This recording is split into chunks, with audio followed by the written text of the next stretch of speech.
Hello students, in the last tutorial we have studied basics of syllogism with few examples. I hope you have watched all the videos, otherwise you can find all my videos link from the description box.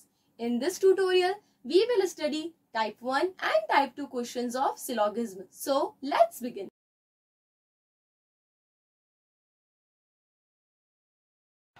Next हम बात करते हैं type 1 की। Type 1 जिसके अंदर दो statement है और उसके बेसिस पे दो कंक्लूजन रहेंगे। अब सबसे पहले स्टेटमेंट के बेसिस पे डायग्राम बनाना सीखें। सम एक्टर्स आर सिंगर्स, तो सबसे पहले कुछ एक्टर्स सिंगर्स हैं। All the singers are dancers. ठीक है, ये मैंने डायग्राम बना लिया। अब कंक्लूजन क्या है? Some actors are dancers, some actors are dancers. हाँ, ये वाले जो एक्टर्स हैं वो डांसर्स भी हैं, तो फर्स्ट वाला हो गया ट्रू। सेकंड दे रखा है अपन को, नो सिंगर इज एक्टर। देखिए, नो सिंगर इज एक्टर, इतने तो सिंगर हैं ही जो कि एक्टर है। तो अगर कुछ सिंगर तो एक्टर है ही, क्लियर है। तो दे रखा है नो सिंगर इज एक्टर, तो मैं इसको क्या करूंगी? रॉन्ग, क्योंकि कुछ सिंगर एक्टर है तो मैं ये बिल्कुल नहीं कह सकती हूं कि कोई भी सिंगर एक्टर नहीं है। अगर यहाँ पे नो की जगह होता ऑल सिंगर्स आर एक्टर, तब मैं लिखती क्या? Can't say. क्यों? क्योंकि मुझे दिख रहा है कुछ सिंगर तो एक्टर है ही, और हमसे पूछता सारे के सारे सिंगर एक्टर है, तो मैं कहती मुझे नहीं पता। लेकिन यहाँ पे ऑल नहीं लिख के नो लिखा है, मुझे दिख रहा है एक्टर और सिंगर का रिलेशन है। जब जो चीज पॉजिटिव में दे रखी है और बोला है नो, तो मैं ऑब्वियसली उसको क्या बोलूंगी? फॉल्स या रॉन्ग। ठीक है, तो ये डिफरेंस हो जाता है कांट से और रॉन्ग में। नेक्स्ट, तो हमें बताना है कि क्या फर्स्ट कंक्लूजन है, मतलब ओनली वन कंक्लूजन फॉलो? हाँ। Second follows? No. Either, either और नीदर में, ईदर तो मैं आपको बाद में बताऊंगी कि ईदर होता कब है। नीदर की बात करें, नीदर यानी ना वन ना टू, तो ऐसा हुआ नहीं है। बोथ यानी दोनों ही, तो फिलहाल की कंडीशन में मेरा ये वाला चीज सही निकल रही है। नेक्स्ट क्वेश्चन हम देख रहे हैं जिसमें दो स्टेटमेंट्स दे रखे। सम आंट्स आर, देखो क्वेश्चन पढ़ना अभी सेंसलेस है, हम डायरेक्ट करते जाते हैं इसको। सम आंट्स आर पैरट्स, तो मैंने लिखा some ants are parrots. Okay, next, all the parrots are apples, all the parrots are apples. अब देखें बेटा, एक आंट था एक एप्पल था, तो मैंने डिफरेंशिएट करने के लिए ऐसे लिख दिया।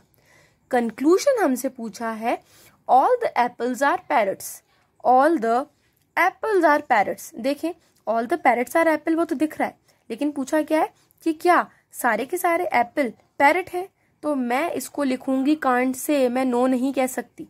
मैंने कहा था ना चूड़ियां मर्ज हो सकती हैं, तो अगर सारे के सारे पैरट ये हो गए तो ये ट्रू हो जाएगा। Next, some ants are apple, exactly ये वाला जो पार्ट है इसमें ये वाले आंट ये एप्पल हैं, तो कुछ आंट्स एप्पल हैं, तो जब सेकंड के लिए पूछा जाएगा तो it is true. Question same है, या आंसर्स है बेटा, only first follow, only second follows, either, neither, both. तो मैं क्या बोलूंगी अभी? Only second follows. Type 2 question देखते हैं। टाइप 2 क्वेश्चन में क्या रहेगा? स्टेटमेंट अभी भी दो ही रहेंगे, कंक्लूजन आपके 4 हो जाएंगे। स्टेटमेंट के अकॉर्डिंग डायग्राम ड्रॉ करना स्टार्ट करें। No door is dog. No का रिलेशन मैंने आपको पहले भी बताया था किस तरीके से बनाना है, ऐसे। तो हमें कहा है कोई भी डोर डॉग नहीं है, डन।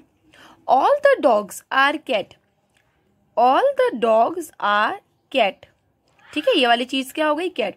एक चीज बहुत अच्छे से समझें, कभी कभी क्या होता है हम स्टेटमेंट तो बना देते हैं पर कंक्लूजन में हम कंफ्यूज हो जाते हैं।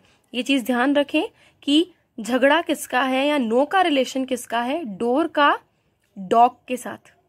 ठीक है, इसलिए मैं ये लाइन अंदर तक ला रही हूँ। अगर ये लाइन मैं बाहर ही रहने देती हूँ तो इसका मतलब क्या हो जाता है कि मैं कैट की बात कर रही हूँ। तो इसका मतलब ध्यान रखना आप, डोर और डॉग में नो रिलेशन है, कैट में नहीं। Next, no door is cat, no door is cat. तो ऑब्वियसली सिचुएशन क्या है? Can't say. क्यों है ऐसा बेटा? क्योंकि जो डोर है जो डोर है वो कैट से पूछा है, तो जितने डॉग हैं या जितनी कैट्स इसके अंदर आ रही है उसका रिलेशन तो इससे नहीं है, लेकिन जो बच रहा है उससे इसका रिलेशन नहीं होगा, वो हम नहीं कह सकते। जो चीज हम नहीं कह सकते उसके लिए हम कांट से लगाते हैं। सेकंड पे आते हैं, no cat is door, no cat is door, तो ये चीज क्या है, कांट से। क्यों बेटा, वापस से वही सिचुएशन है, जितनी कैट ये वाली है वो तो डोर नहीं है, पर जो बच रही है कैट वो तो डोर हो सकती है, तो नो कैट इज डोर हम लिखेंगे कांट से।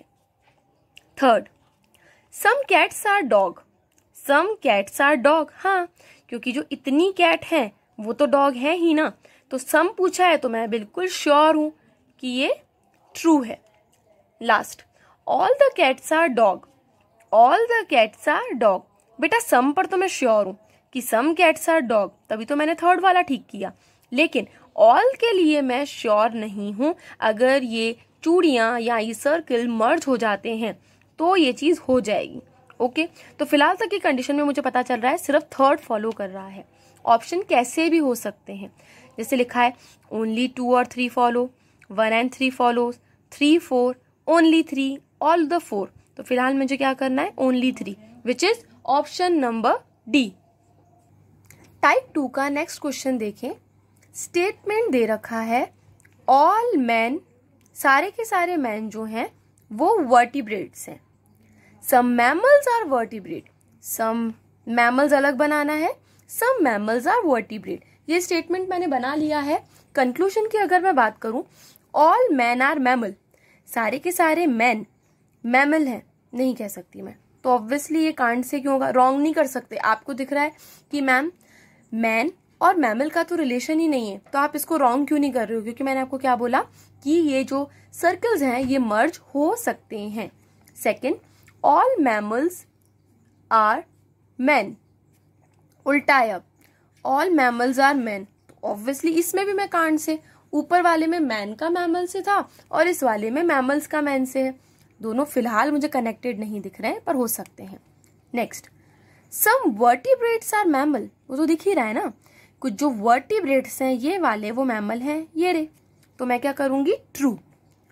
लास्ट, ऑल वर्टिब्रेट्स, मतलब ये सारे के सारे जो वर्टिब्रेट्स हैं ये मैन है, सारे मैन तो वर्टिब्रेट हैं पर सारे वर्टिब्रेट मैन हो गए कांट से। ठीक है, तो यहाँ के सिचुएशन में मेरे पास क्या रहेगा, only third follow, this is only third follow. Students, I hope you are really getting benefited out of my all the videos, and I am attaching a feedback form in the description box. Please student fill it so that I can give you best possible experience. Thank you.